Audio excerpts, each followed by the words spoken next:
Cada 28 minutos una mujer es víctima de violencia de género en Colombia. Así lo reveló un informe de la Facultad de Derecho de la Universidad Libre, tras realizar un exhaustivo análisis de los documentos del Instituto Colombiano de Medicina Legal. Tan solo en los primeros 4 meses del 2018 ya se han registrado más de 3.000 casos de mujeres maltratadas en nuestro país. Es decir, que al menos 50 mujeres son víctimas de algún tipo de agresión cada día. El departamento de Norte de Santander es una de las regiones donde se registran más casos referentes al maltrato y al abuso contra la mujer, puesto que esta zona del país ha padecido durante años la presencia de grupos guerrilleros y de poderosas bandas criminales que ponen a las mujeres en un lugar cada día más vulnerable. Sin embargo, no solo el conflicto armado deja este tipo de víctimas. Según la Policía Nacional, la violencia intrafamiliar se presenta en todas las esferas de la sociedad. Pero, ¿qué hace esta entidad para prevenir o para controlar esta problemática? El Centro de Conciliación de la Policía Nacional hace campañas alusivas a la prevención de violencia de género, prevención de violencia intrafamiliar, en los colegios, en las comunas donde nos invitan al cliente interno Policía Nacional, dando a conocer la línea 155, que es nuestra línea de prevención de violencia de género, o que todas las personas que son víctimas de este tipo de violencias pueden consultar como materia primaria para decir dónde deben acudir, qué deben hacer, cuál es su situación. Allí los van a atender ya sea un psicólogo o un abogado que les va a asesorar a dónde deben acudir. Nosotros estamos trabajando desde la etapa prevención porque la ley 1542 del 2012 nos indica que la prevención de violencia intrafamiliar o la violencia de género no es conciliable ni es desistible, ¿sí? Entonces ya se volvió un delito, va de penas de 4 a 8 años de cárcel. Entonces nosotros simplemente vamos a conocer la guía de atención a las mujeres víctimas de estos flagelos y las rutas de atención, a dónde deben acudir cuando son víctimas de esas actividades por parte ya sea de su pareja, de su cónyuge, de su esposo o de su novio, porque muchas veces hemos encontrado que simplemente en la etapa del noviazgo ya se presentan estas agresiones, ¿sí?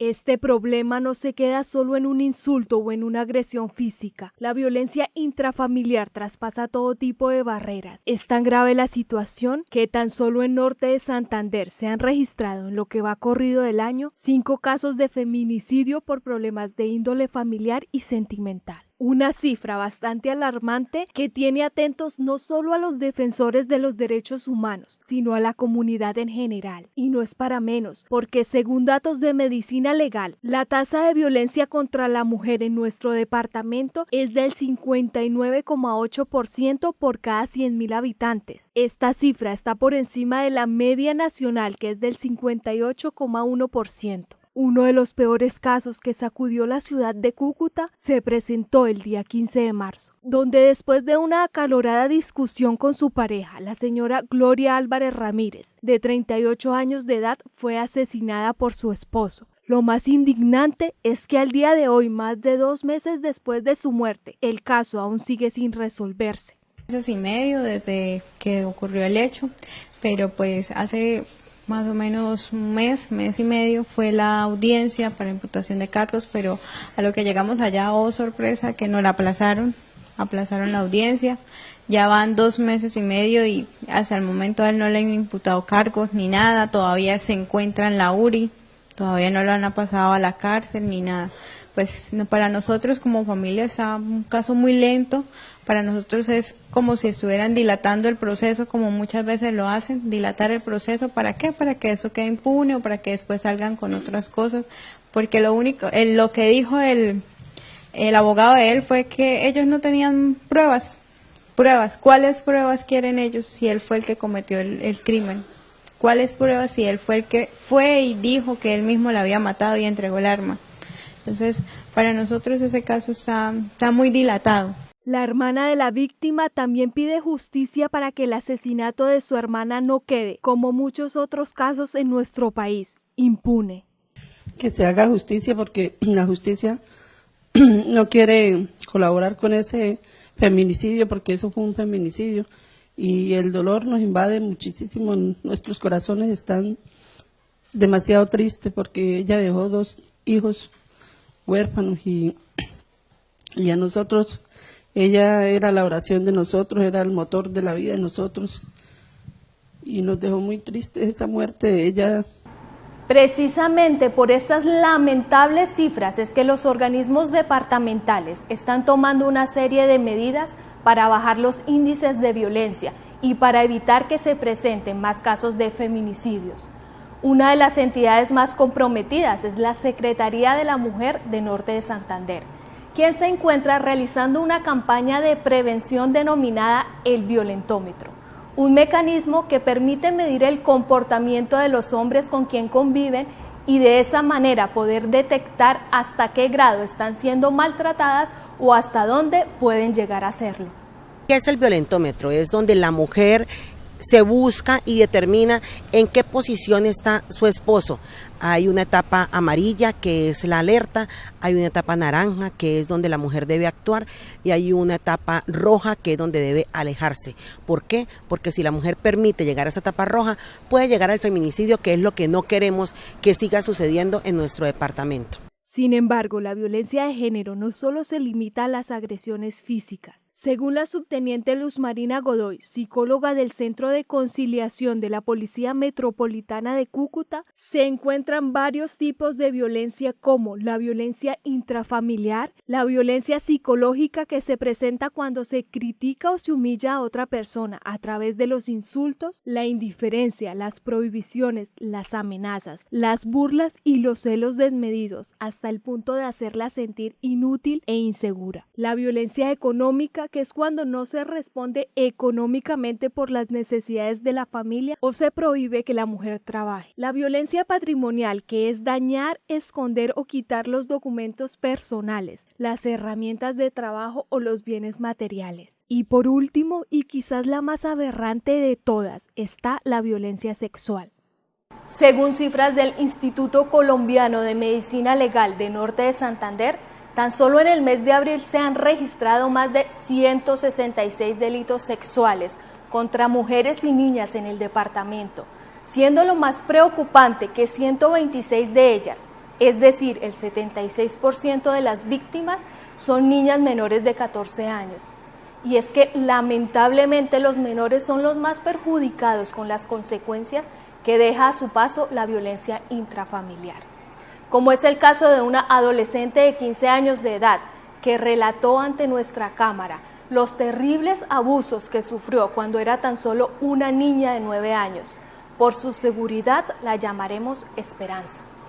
Donde mi nona empezaron las cosas. Después de los 9 años, después de que me desarrollé, el Señor empezó a no dejarme salir, a que tenía que estar a toda hora en la casa. Pues el motivo yo no le veía nada raro. Sentí otra vez como esa presencia detrás mío. Cuando volteé a mirar fue que le vi el rostro a él. Y fue donde supe que él me había hecho daño. La primera vez que me oprimió y esa segunda vez también.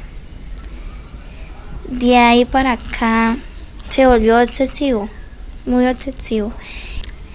A las citas me amenazó, me dijo que no le podía decir nada a nadie. ¿Y era constante lo que le hacía? Era seguido? Sí, era constante. Pero tú tenías mucho miedo de decir. Tenía miedo de contarle a mi nona. Me decía que si llegaba a hablar con alguien, él iba a matar a mi mamá, a mi hermano o a alguna de mis hermanas. Entonces a mí por ese temor me quedé callada. Claro, viste que él era agresivo, entonces sí, le dio más temor. Es que desde el principio que él se juntó a ir con mi nona siempre ha permanecido bajo maltrato. ¿Qué le dirías tú primero a las niñas que pueden estar pasando por eso o que pasaron? Que busquen a una persona en quien confíen. Que si mamá o papá no les creen, busquen a alguien por fuera. Que si esas personas tampoco le creen, háganlo por sus propios medios, después de colegio, no sé, lo que sea. O busquen una persona que pueda insistirles, que la oyen y que la escuchen. ¿Qué le dirías a los padres, a esa mamá, a esa abuela, a ese padre que no cree en sus hijos o que no les presta la atención? ¿Qué les dirías? que deberías creerles, porque hay cosas que los padres tienen que saber sobre sus hijos, que deberían estar más pendientes en los horarios de salida del colegio, de llegada, cómo le fue en el colegio, cuáles son sus amigos y con quiénes hablan. Revisar sus redes sociales también. Hoy en día hay muchos casos sobre las redes sociales. Y si pudieras mandarle un mensaje a estos hombres malos que hacen cosas. Que todo en esta vida se paga. Tarde o temprano se paga la maldad. Esperanza, como decidimos llamar a esta valiente adolescente, como símbolo de la lucha personal que tiene que llevar cada día para sacar adelante a su hijo, ese niño que ama con toda su alma y que decidió tener a pesar de la responsabilidad y el dolor que esta decisión le traería. Hoy se encuentra más tranquila, alejada de ese mundo cruel que era la casa de su abuela y de ese hombre que tanto daño le hizo. No obstante, ese abusador sigue libre. La abuela de Esperanza todavía vive con él y ninguna de las dos se atreve a denunciarlo, porque tienen miedo. Ese miedo que es el común denominador de todas las víctimas de la violencia de género. Cuando un menor no cuenta con el respaldo de su madre, de su abuela, también ustedes como policía tienen una entidad así para respaldar a una niña maltratada. Claro, nosotros contamos con Infancia y Adolescencia, que es una especialidad de la Policía Nacional que atiende todos estos casos, los abandonos, los maltratos. También hay una línea, la línea 141, que es para poner en conocimiento todos estos casos de violencia contra nuestros menores. Y también nosotros promocionamos un formatico que dice que no calle, denuncia el maltrato. Sí, ahí vienen unas líneas. También nosotros vamos a los colegios, hablamos acerca del acoso escolar, pero dentro del acoso escolar vamos identificando casos de posible maltrato y les damos a entender a los niños que no es justo que callen y darles como esa confianza con sus profesores, que son los que tienen ahí a la mano, o con su Policía Nacional, para que ellos de una u otra manera pongan en conocimiento esos casos. Pero sí, claro, todos los niños, niñas y adolescentes pueden contar con su Policía Nacional y pueden contar con que las instituciones los van a proteger, Bienestar Familiar, el Defensor de Familia, todas son entidades que están ahí para eso mismo, para restituir sus derechos, porque ellos no pueden ser violentados. Si estamos hablando de los adultos, que nos causa dolor ver un maltrato con un adulto, pues más con un niño que está simplemente aquí para ser feliz, para buscar un futuro mejor y que desde pequeño sea maltratado. Y en psicología se entiende que a veces los niños maltratados suelen ser padres maltratadores o madres maltratadoras. Entonces sí hay una línea muy delgada en que se puede cruzar esto, y entonces es importante evitar eso desde pequeños para que las pautas de crianza sean buenas, para que tengamos personitas de sociedad buenas. Escuchamos a la subteniente Godoy acerca de la protección que le pueden brindar a los menores, pero todavía nos queda otro gran interrogante, y es qué deben hacer las mujeres para no terminar siendo víctimas de violencia intrafamiliar y a su vez determinar de qué manera las pueden ayudar las entidades gubernamentales como la policía y la fiscalía. Nosotros le hacemos entender a estas mujeres que están siendo víctimas de estos flagelos es que confíen en las instituciones. Sí, muchas veces que solamente se quedan unas medidas de autoprotección, que solamente se queda ahí, pero también vemos casos en los cuales las mujeres son constreñidas o son sus parejas le dicen no, vaya, quíteme la demanda porque si usted no me la quita voy a ir a la cárcel, me va a pasar esto, o sea, las amenazan, y ellas de todas maneras sienten ese amor porque son el papá de sus hijos. Entonces caen en ese juego y van y quitan la denuncia. O en la etapa en la cual son llamados ellos cuando es fiscalía, de una etapa como de conciliación, y lo llaman a ellos para otra vez verificar el caso, y ahí la señora desiste, ¿sí? No, fue simplemente un arranque de celos, no, él no lo va a volver a hacer, entonces retiro la denuncia, teniendo en cuenta que la violencia intrafamiliar la puede poner en conocimiento una tercera persona, porque muchas veces estas mujeres no lo hacen por eso, porque los maridos le dicen no, si usted me pone en conocimiento la denuncia, o si me denuncia, voy a ir a la cárcel, voy a estar de por vida, me voy a morir, porque a eso la llevan a ellas. Entonces se terminan siendo culpables de que la violencia intrafamiliar es por culpa de ellas, y que aparte de eso su marido pues va a estar en la cárcel, que sus hijos van a tener que ver a su papá detrás de unas rejas, y las queremos empoderar, que se vuelvan autocompositivas, se vuelvan personas útiles para ellas mismas, porque muchas veces el autoestima es el que queda por el piso. Entonces les decimos, hay trabajo, trabajos, hay cosas que ellas pueden hacer para salir adelante, no solamente depender del hombre, o sea, ahorita se pueden emplear en muchas profesiones. Vamos a conocer la ley 1257 del 2008, que es una ley muy completa que nos habla acerca de si son víctimas, a dónde deben acudir, a qué se arriesga el victimario que ocurre, que pues comete estos hechos, y aparte eso lo que le decía de los albergues, porque muchas veces ellas se sienten desprotegidas y desconocen que la ley obliga para que los sistemas de salud opere en ese momento, ¿sí? Le busque un hogar de paz o un hotel o demás para que ella se vaya de su lugar de domicilio, si allí está el victimario también. Esa parte es muy interesante porque yo creo que ninguna de las mujeres sabe que puede contar con un hogar, o sea, con estas, y mucho menos que la policía da penas de 4 a 8 años de cárcel para estas personas. Sí, señora, cuando se tipifica ya la violencia intrafamiliar, la ley nos dice que va de 4 a 8 años de cárcel, dependiendo pues de los agravantes y demás, y si hay lesiones personales, pues va aumentando la pena, o sea, ahí se verifica cómo ocurrieron los hechos durante la etapa de la investigación, pero lo importante es que la mujer no desista, no dé un paso atrás, porque si ella da un paso atrás, las instituciones también pierden esa voluntad. ¿Tienen un psicólogo y un abogado aquí que les da orientación a las mujeres? Sí, señora, dentro de nuestro centro de conciliación no solamente se cuenta con el abogado, porque pues esto es un centro de conciliación en derecho, no solamente se cuenta con el abogado, sino también se cuenta con el equipo psicosocial.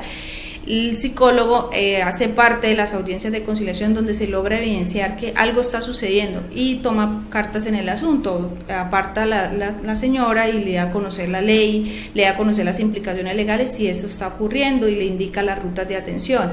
De igual forma, cuando vamos a las actividades se hace esta labor muy importante que es la orientación en psicología y las asesorías en derecho. Entonces le decimos a las mamitas, si alguna de ustedes está siendo violentada, aproveche, tome nuestra asesoría, nuestra orientación y acuda a las entidades correspondientes y no pierda la fe en las institucionalidades, porque muchas veces nosotros decimos las leyes se quedan cortos, sí, en algunos casos sabemos que es así, pero no podemos perder esa fe en las institucionalidades, porque si nosotros dejamos de denunciar, lo que le damos es alas al victimario para que lo siga haciendo. Ya de pronto si vuelve y rehace su hogar con otra persona, entonces va a seguir en lo mismo. Entonces eso es lo que nosotros le decimos a las mujeres: evite que no solamente usted sea violentada, sino que otra tercera persona sea violentada también por esta persona. A estas alturas de intolerancia en las que se encuentra el departamento norte santandereano, no solo las mujeres deben tomar conciencia acerca de su situación, sino que es imprescindible que los hombres también se den cuenta de los errores que están cometiendo y se concienticen de que es momento de dejar atrás cualquier pensamiento de superioridad, ya que lo único que pueden conseguir con este tipo de acciones es destruir sus vidas y las de su familia. Para contrarrestar esta tendencia cultural, la Policía Nacional apela por la inteligencia emocional. Como institución, como Policía Nacional, a los hombres, o sea, como qué les dirían, por qué tienen esa tendencia a maltratar a una mujer, porque eso es como muy machista, muy colombiano, muy de cultura. Sí, señora, a los hombres lo que le decimos es: cuando usted se casa con una persona, cuando hace una unión marital, de hecho, no es un contrato, no es una persona que usted compró, porque muchas veces eso es lo que sucede. Lo hacen parte como si fuera una mesa, un mueble, que ya es de ellos, sí, desde su propiedad, y no pueden hacer nada diferente a lo que ellos la quieren moldear. Entonces, eso le damos a entender a los hombres, le mostramos videos, le mostramos casos de personas, de mujeres que han sido violentadas y pues los llevamos al extremo de que es la mamá de sus hijos, ¿sí? ¿Quién más que una madre para cuidar sus hijos? Entonces, si de pronto le causan la muerte o si la dejan en un hospital, ¿quién va a estar pendiente de sus hijos? A eso los llevamos nosotros, a sensibilizar. Más que la represión por parte de la ley, aunque a ellos se les da a conocer la ley, a que se arriesgan si llegan a cometer un delito como es la violencia intrafamiliar. Cuando terminamos las charlas, tomamos la iniciativa de preguntarle a los hombres qué opinan, qué piensan, qué pensaban antes de la charla y qué piensan ahora después de la charla, y se ve el cambio de pensamiento, sí, se ve como que la sensibilización logró efecto, y en ocasiones hemos logrado hasta lágrimas de los hombres. Que toda esta información nos sirva para darnos cuenta que prevenir, controlar y evitar cualquier tipo de violencia de género no solo es un trabajo de las instituciones gubernamentales, de la policía o de las mujeres maltratadas, sino que es una labor en la que debe participar la sociedad en general. De cada uno de nosotros depende que una mujer o una niña deje de sufrir algún tipo de maltrato. puesto que por cada buena acción, ya sea denunciando, reprochando o eliminando culturalmente las acciones machistas, estamos contribuyendo en la erradicación de este terrible mal que afecta a toda la sociedad colombiana. Por eso, no te quedes callada, denuncia el maltrato, con la ayuda de todos salvaremos vidas.